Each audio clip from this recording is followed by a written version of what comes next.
Welcome to Animal Atlas. Come with us around the globe and explore the animal world and its jungle animals and desert creatures. We'll meet wildlife on the savannah and see our underwater friends. And animals from the Arctic Circle. Anywhere, everywhere animals live. It's always an adventure.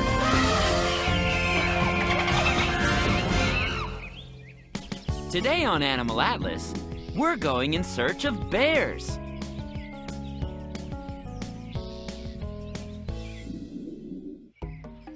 From the big polar bear, who can swim like a fish, to the great grizzly bear, to the hefty black bear, to everyone's cuddly exotic favorite, the panda bear, and some uncommon members of the bear family too, like this spectacled bear, and the sun bear. Yes, we're headed to bear country. Where is bear country? It's in the frozen north, where the polar bear lives. And in the northern forests of North America, Asia, and Europe, where the brown bear and black bear live. And in the forests of Asia, where the panda and sun bear live. And in the Andes Mountains of South America, home of the spectacled bear. Let's head first to the New World. Meet the American black bear. This animal lives in the moist forested areas of North America, in 32 U.S. states, and in northern Mexico and Canada, although expanding human habitation has reduced its territory a great deal. It's estimated that in the 1500s, more than 2 million black bears roamed the forests of North America. Now, barely 200,000 remain in the wild. The American black bear, whose scientific name is Ursus americanus, is considered a medium-sized bear. They are generally black-furred with a brown muzzle. Though they stand just 2 to 3.5 feet at the shoulder, they are 5 feet long and can weigh close to 400 pounds. Shosh, however, a 12-year-old resident of the Heritage Park Zoo in Arizona, is an exception. This American black bear weighs a whopping 565 pounds, nearly twice the average weight, but he wears it well. And he eats sensibly and exercises regularly. Though he does enjoy watching the world go by while sitting comfortably in his jacuzzi.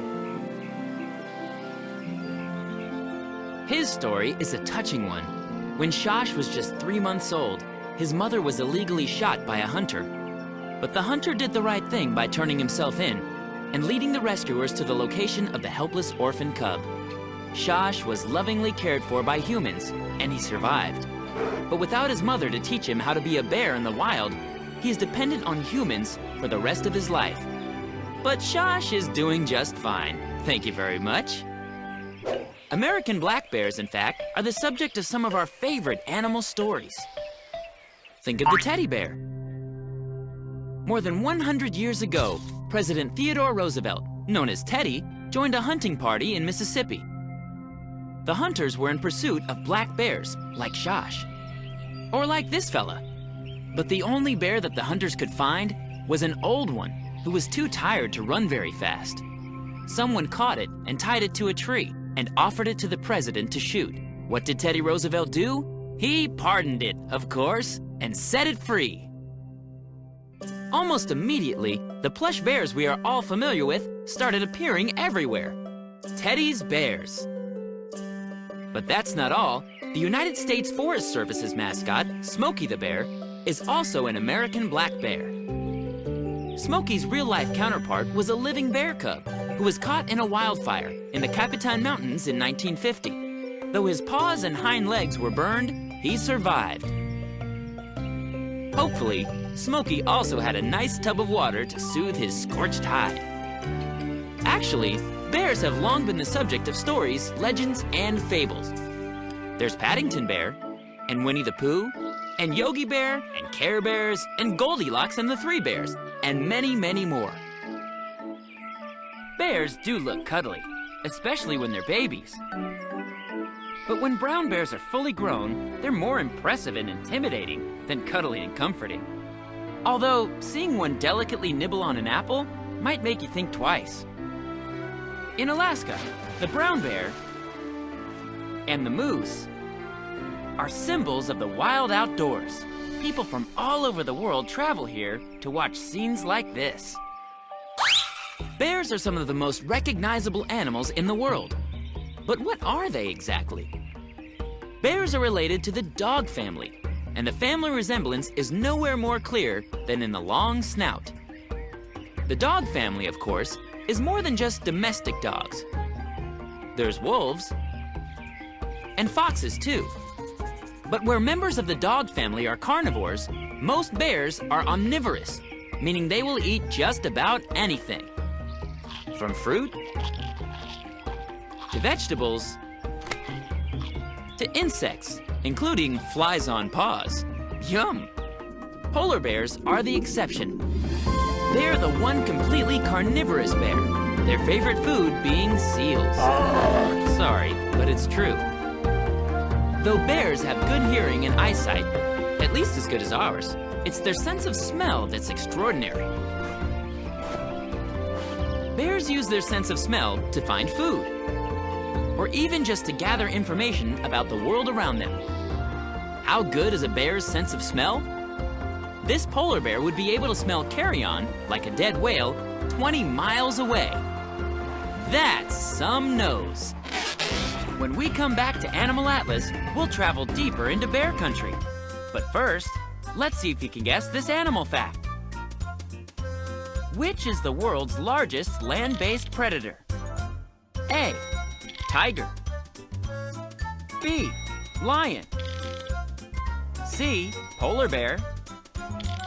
Or D, elephant.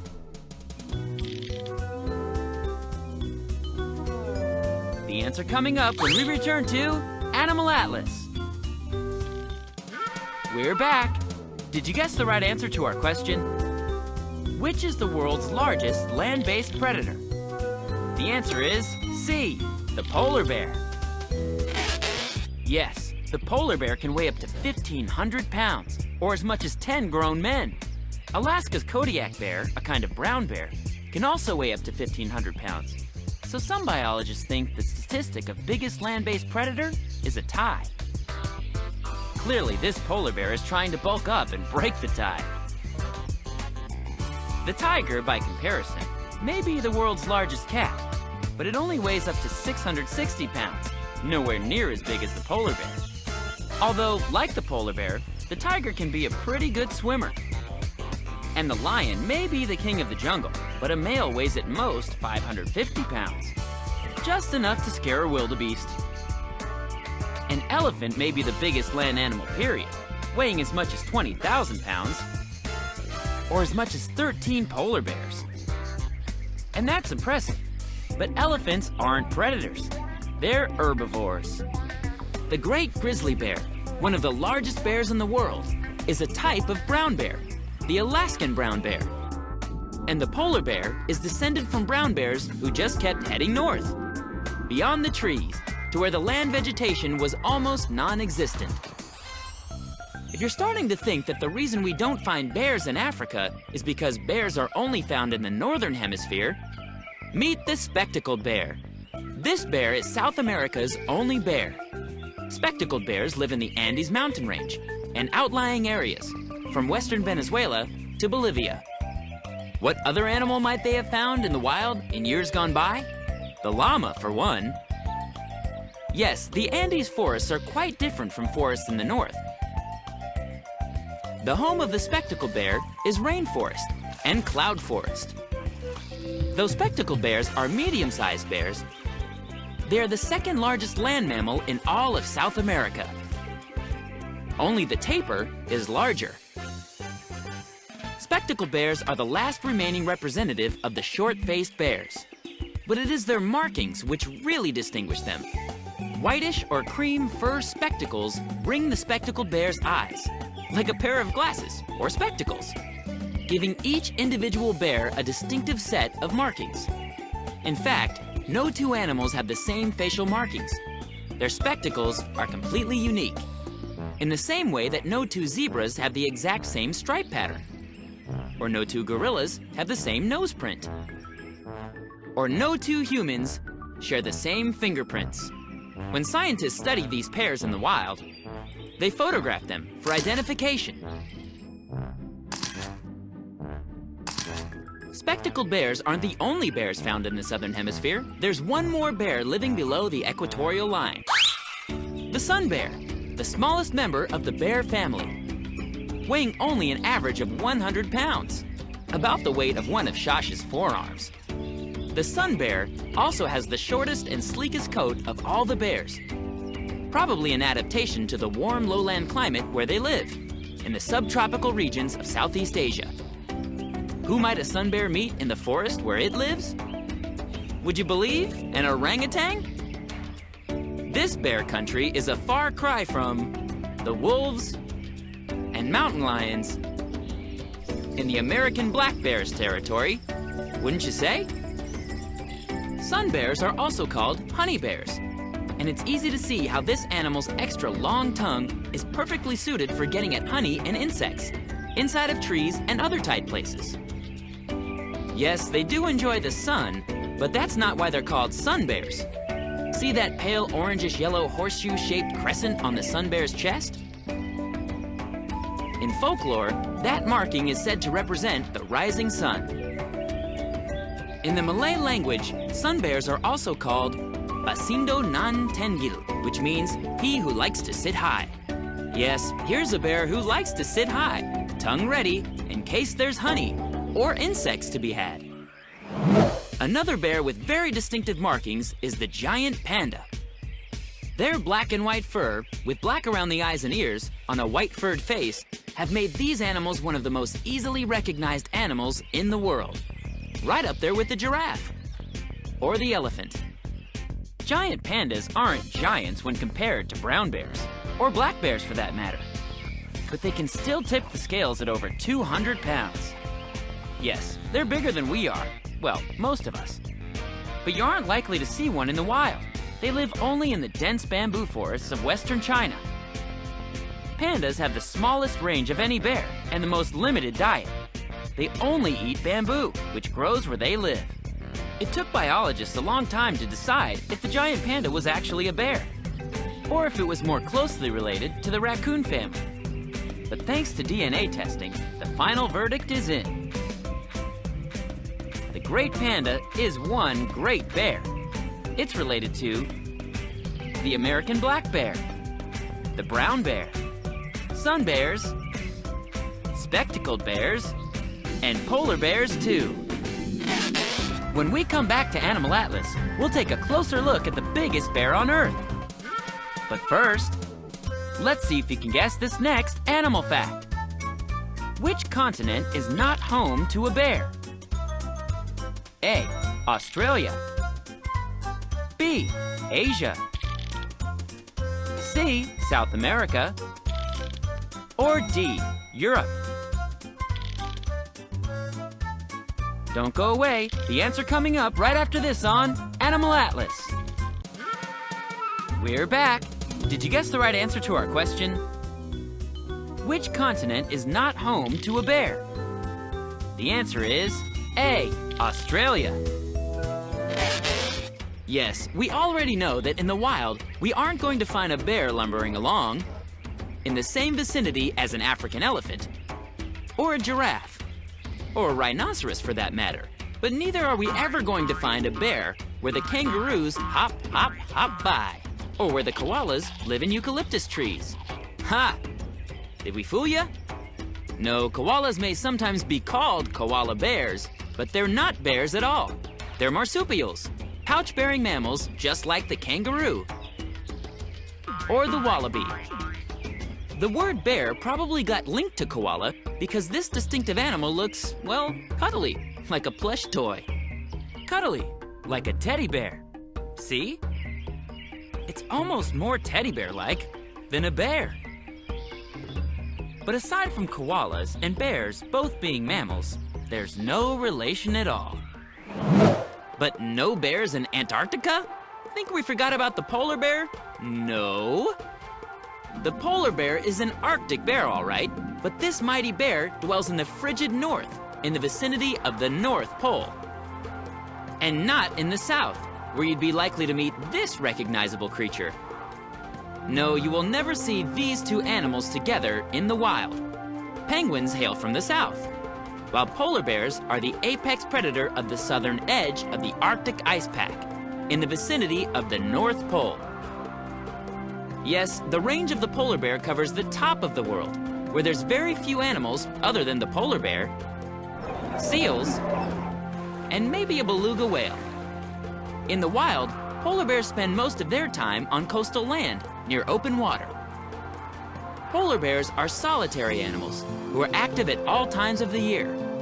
No long winter sleep for this big bear. They are the best hunters of all the bears. They have to be, since they are almost exclusively carnivores and must hunt other animals for a meal, rather than sit down with some fruit, vegetables, honey, or bamboo shoots like other bears. Though we've seen how other bears love the water, the polar bear is as close to an aquatic bear as seems possible. They are extraordinary swimmers who can cruise through the water at 6 miles per hour, using only their front legs for locomotion. The polar bear's front feet are webbed, making paddling through the water a snap. And the rear feet? They act as rudders for steering. Diving with their eyes open and their nostrils closed, polar bears can stay submerged underwater for a full 2 minutes. The polar bear is built for swimming. See how its head is small and tapered? Very unlike the brown bear's huge round head. The polar bear's head cuts through the water much like a bow of a ship. When polar bears are out of the water and walking along, they might seem pigeon-toed and bow-legged. See? But these are adaptations that enable polar bears to maintain their balance on slippery ice. In addition to this, except for the balls of their feet, the soles are covered with hair, making a sort of non-skid tread. Bears in general seem to walk, well, flat-footed. This is true as bears are plantigrades, like we are, walking on their entire foot, rather than on their toes, as digitigrades, like, say, zebras or cheetahs. Watch. When walking, bears place their feet flat on the ground, lifting the heel and sole of the foot off the ground with each step. When searching for food, bears usually walk slowly, with a shuffling movement. But this doesn't mean they can't run fast if they need to. This huge brown bear can run at speeds close to 35 miles per hour for short distances, which is fast enough to catch a horse. Though bears vary in size, they all have a strong body and powerful legs and are covered with thick fur. But there are exceptions. The giant panda's rear legs are not as strong as its front legs, which may be one of the reasons that it can't run very fast. It can roll, but it's no great runner. Though pandas look soft and cuddly, their fur is actually very thick and coarse. But maybe the most startling bear fact of all is that the polar bear is not white. It just looks that way. Polar bear fur is actually colorless. Each hair is hollow, and the hair reflects light to make the bear look white. The polar bear's skin is black to absorb heat, and its long, hollow guard hairs act as an insulator and for buoyancy. Buoyancy? Oh yeah, the polar bear is a master swimmer. In fact, its scientific name, Ursus maritimus, translates to maritime bear. Polar bears are born on land, but they spend most of their lives floating on large blocks of ice, where they hunt seals. They swim from ice block to ice block. When the ice retreats in the summer, polar bears have a difficult time hunting. But they can live without eating for over a month by using their own body fat for energy. Brown bears and black bears handle a lack of food in a slightly different way. They hibernate, which also allows them to use body fat for energy. But contrary to popular belief, bears are not true hibernators. Although their metabolism slows down, their body temperature doesn't fall. They're just in a really deep sleep. And soon enough, the winter is over. Vegetation returns to the forest. The salmon start running again. and it's time to wake up. Good morning, Bear Country. Until next time on Animal Atlas. For more fun animal facts and news, visit our website at www.animalatlas.tv. See you there. Don't go away. Animal Atlas will be right back. Until next time on Animal Atlas. Hey, horse. Horse, I got something to tell you. Stop eating. Come here. The water's fabulous. You should come in. Oh, it hasn't been a half hour since I ate yet.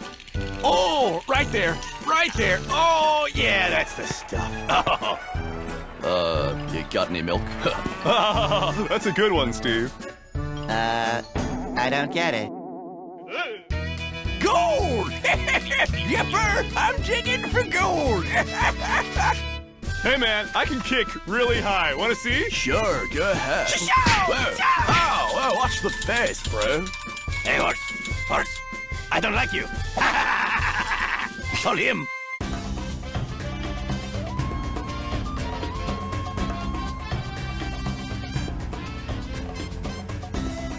Once again, we've traveled the globe from North and South America to Africa and Asia to Australia and every fascinating place in between.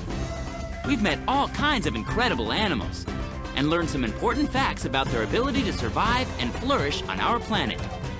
And with our help, we'll make sure they're around for a long time to come. Join us next week for another amazing adventure on Animal Atlas.